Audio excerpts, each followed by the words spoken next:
అన్న నీ పేరేం పేరేనా? నా పేరు పూసల వెంకటేష్ సార్. లోకల్ బోరవండ పుట్టి ఇన్నే పెరిగింది ఐజాక్ స్కూల్. వెంకటేష్ గారు, నేను కొన్ని క్వశ్చన్లు అడుగుతాను.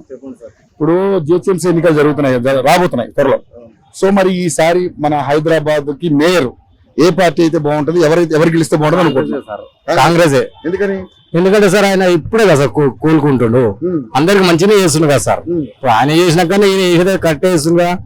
మంచి అంటే ఏంటి? ఇప్పుడు బియ్యం ఇచ్చాడు సార్, బియ్యం ఇస్తున్నప్పుడు ఇది వరకు రేషన్ బియ్యలు, మనకు ఫ్రీ బస్ పెట్టిండు, మన gases free bus. Okay sir అందరికి. ఇప్పుడు మనకంటే లేకపోయినా లేడీస్ కి అయితే వస్తుంది కదా సార్, అదైతే కరెక్ట్ గా పెట్టిండు సార్. మగవాళ్ళకి మరి ఛార్జీలు పెంచారంట కదా? అవును సార్, మళ్ళీ ఛార్జీలు పెంచడం అంటే 2 ట్యాక్స్ ఆయన కడతారా సార్, మగవాళ్ళకి పైసలు ఇస్తే ఫ్రీ ఇచ్చినందుకు మీకు మా దగ్గర పైసలు ఉన్నాయనుకో చక్కగా తీసుకొని బెల్ట్ షాప్ లో పెట్టడే ఉంటది.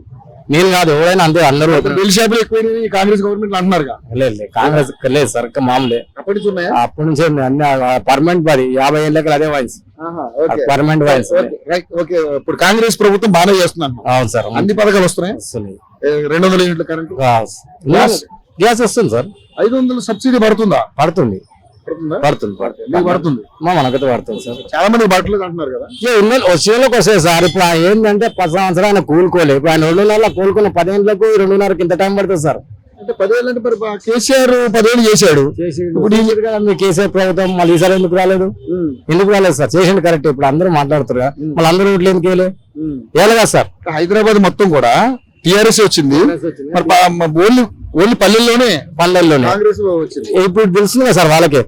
ఇప్పుడు సిటీలో తెలిసిపోతుంది కదా సార్. ఆల్రెడీ మొన్ననే ఇక్కడ ఎలక్షన్స్ అయినాయి. నవీన్ యాదవ్ గెలిచింది కదా సార్. మళ్ళీ టీఆర్ఎస్ లో ఆయన గెలవాలి కదా. మంచి సునీత గారు ఆమె మంచి పని చేసినప్పుడు ఆమెనే గెలవాలి కదా. మళ్ళీ ఎట్లా గెలిచింది సార్?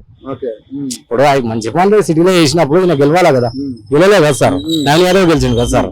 అందుకే ఆయన చేసేటన్ని సార్ చేసాడు కరెక్టే చేస్తాడు రేవంత్ రెడ్డి సార్. మరి బీజేపీకి ఎట్లా ఉండబోతుంది? BJP common sir. అప్పటికెళ్ళి ఇప్పుడు అది నార్మలే. 3 సార్లు ఆయనకి ఇచ్చింది లంకల్ దిబాకర్ రెడ్డి. ఇక్కడ కాదు, మామూలుగా నేను అనేది జిహెచ్ఎంసీలో ఎన్ని స్థానాలు వచ్చే అవకాశం ఉంది సార్?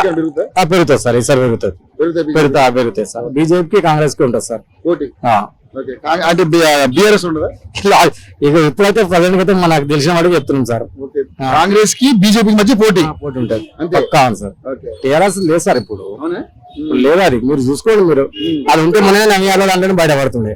25 ఓట్లకు మామూలు మాట సార్. అది 25,000 అంటే ఎంత పీపుల్. మళ్ళీ అంత మంది ఉండి టీఆర్ఎస్ ఎందుకు గెలవలేదు?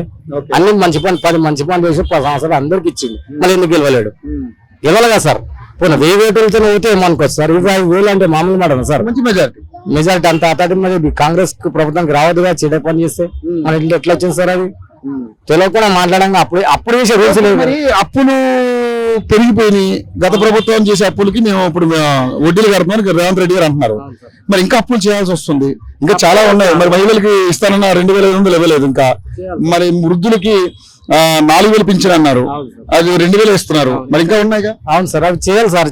చేస్తా అంటారు కదా సార్. ఆయన చేస్తాను చెప్తున్నారు కదా. స్టేట్మెంట్ ఇస్తుండు సీఎం సార్. మళ్ళా 2 ఏళ్ళు ఇప్పుడు ఆయన కోలుకోవాలంటే మటాలు కదా సార్. 1,000 కోట్లు ఆయన ఎట్లా భర్తీ చేయాలి దాన్ని?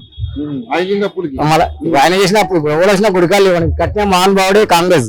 ఈ గుడి కట్టింది ఆయనే. ఈ గుడి కట్టిన పెద్ద లక్ష్మణ వాళ్ళ కట్టింది. ఈ గుడి కట్టింది ఆయన. కాంగ్రెస్ ప్రభుత్వం ఇది కట్టింది. ఎవరు కట్టే పీజీఆర్ కట్టిన స్టాచ్యూ. ఈ గుడి స్థాపించింది ఆయనే. ఇప్పుడు ఆయననే లేడు.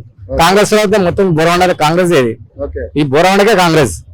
బీజేపీ కూడా సీట్లు పెరుగుతాయి సార్. ఇద్దరికి ఉంటుంది సార్. వాళ్ళిద్దరి మధ్య ఉంటుంది సార్. సరే మరి ఇప్పుడు ఎస్ఐఆర్ అని ఓట్లు వచ్చింది కనపడుతుంది కదా. చాలా మంచి సార్. చాలా మంచి ఓట్లు తొలగిస్తారు సార్. శ్రీలంకకి వెళ్ళి వాళ్ళు వస్తారు కదా సార్. వాళ్ళందరూ తొలగిస్తారు. పోతే పక్క. ఇప్పుడు నీకంటే అన్ని తెలుసు కాబట్టి నువ్వు ఫిల్అప్ చేస్తావు. మరి ఏం తెలియని వాళ్ళు ముసలి ఉంటారు, వాళ్ళ పరిస్థితి ఎట్లా సార్? ఇంటికి వచ్చి వాళ్ళు చెప్తారు కదా సార్. ఇట్లా అని వస్తారు. ప్రతి ఒక్క డోర్కి వస్తారు వాళ్ళు. మీరు చూడండి, ప్రతి ఒక్క డోర్కి వస్తారు. ప్రతి ఒక్క బస్సుకి తిరుగుతారు వాళ్ళు. వాళ్ళని మనం మోసం మనం అనద్దు. వాళ్ళు డోర్కి వస్తారు. వీళ్ళు టైంకి లేనప్పుడు పనుకొని రాలంటే అదేమి సార్. కాల్ చేయమని వస్తారు. మళ్ళీ మన కాల్ బీచ్చారు వాళ్ళు. సార్ దానిపైన వాళ్ళ నంబర్ తో సాయిచ్చు మనం ఫోన్ చేయడం ఇంటికే వస్తారు వాళ్ళు. డైరెక్ట్ వస్తున్నాక మళ్ళీ వాళ్ళ పని వాళ్ళు చేస్తారు సార్. దాంట్లో ఏముంది సార్? 18 ఓట్లు తొలుగుతాయి. అప్పుడు 4,50,000 2 లక్షలు ఈజీ వెళ్ళిపోతాయి. అవునా? మన చనిపోయిన వాళ్ళు అందరూ ఉన్నాయి అలా ఆడ డబల్ ఓట్లు ఉన్నాయి, వేరే కాడ ఒక ఓటు ఉంటే ఇక్కడ మా నాన్న వేసిన మా నాన్న ఒకటి ఉంది సరిపోదా మళ్ళీ అట్లా ఎంతమంది వస్తారు 2 లక్షలు 4 లక్షల 2 లక్షల మంది ఇక్కడ ఇప్పుడు మొత్తం టోటల్ గా నాకు తెలిసి ఈ నియోజకవర్గంలో ఒక 4 లక్షలు ఉంది. 2 లక్షలు తొలుగుతాయి సార్, ఈజీగా వెలిగిపోతాయి. అంత పాత వాళ్ళు అంత చనిపోయిన వాళ్ళు అక్కడ ఇక్కడ వాళ్ళని ఓట్లు లేకపోయినా రాసుకొని వెళ్ళిపోతారు. నాకు తెలిసి రోహింగ్యా వాళ్ళు కూడా. అవును సార్, మీకు వెళ్ళండి ఏముంటుంది సార్, మీ రిపోర్టర్కి అన్ని తెలిసి ఉంటాయి. మీరు దాంట్లో వింటే వేరే వాళ్ళకి అర్థమవుతుంది. ఎందుకు తెలియదు వాళ్ళని పిచ్చేలా సార్ తిరుగుటోళ్ళు. ఇప్పుడు అందరూ డోర్ టు డోర్ వస్తారు. వాళ్ళు మనకు మంచి చేయడానికి వస్తారు, చెడు చేయడానికి వస్తలేరు కదా సార్. వాడు శ్రీలంకకి వెళ్ళి ఏడుకలు వచ్చి ఓటు సంపాదించుకుంటే మనం పుట్టి విరిగి మనకే ఓట్లు లేవు.